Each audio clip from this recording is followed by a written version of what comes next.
ในวันที่ 15 พฤษภาคม 2025 ที่กระทรวงแรงงานและสวัสดิการสังคมได้มีกล่องประชุมใหญ่ครั้งที่ 1 ของหน่วยพักภาคฐานประกันสังคมแห่งชาติและได้บงโตแต่งตั้งคณะหน่วยพักสุดใหม่กองประชุมภายใต้การเป็นประธานของสหายโจมแยงแพงทองสวัสดิ์เลขาหน่วยพักภาคฐานประกันสังคมแห่งชาติเป็นเกียรติเข้าร่วมมีสหายนางไปคำคัทยากรรมการศูนย์กลางภาคเลขาคณะภาครัฐมนตรีกระทรวงแรงงานและสวัสดิการสังคมมิบรรดาเลขาหน่วยภาคสมาชิกภาคและแขกถึกเซินเข้าร่วมกองประชุมใหญ่ครั้งที่ 1 ของหน่วยภาคได้เป็นเอกภาพและรับรองเอาเนื้อในที่สำคัญดังนี้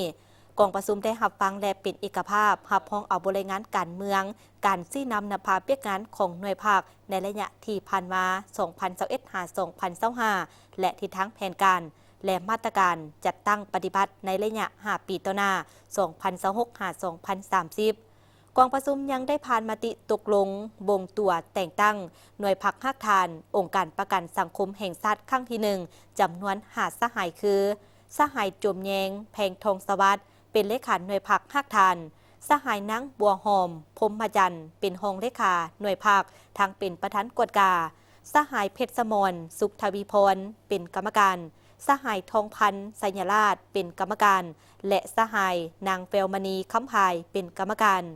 พร้อมนี้ในกองประชุมยังได้บงตัวแต่งตั้งคณะหน่วยพักจำนวน4หน่วยพักขึ้นกับคณะพักภาคฐานองค์การประกันสังคมแห่งชาติสมัยที่ 1 คือหน่วยพักการเงินบริการและประชาสัมพันธ์แต่งตั้งสหายเพชรสมรสุขทวีพรเป็นเลขาหน่วยพักสหายนางคำแพงวรสิงห์เป็นรองเลขาหน่วยพักทั้งเป็นประธานกฎกา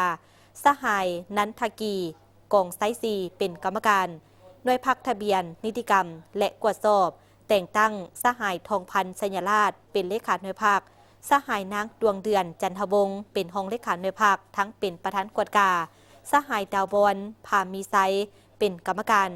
หน่วยพักบัญชีและอุดหนุนแต่งตั้งสหายนางเวลมณีคำพายเป็นเลขาหน่วยพักสหายนางแต่เพ่งลาวงเป็นรองเลขาหน่วยพักทั้งเป็นประธานกฎกาสหายนางเปียงสวรรค์คมดาราเป็นกรรมการและหน่วยพักบริหารแผนการและข้อมูลข่าวสารแต่งตั้งสหายนางบัวหอมพรหมจันทร์เป็นเลขาหน่วยพักสหายนางเทียนทองแก้วบัวเป็นรองเลขาหน่วยพักทั้งเป็นประธานกฎกาสหายสอนเพชรวงไซเป็นกรรมการ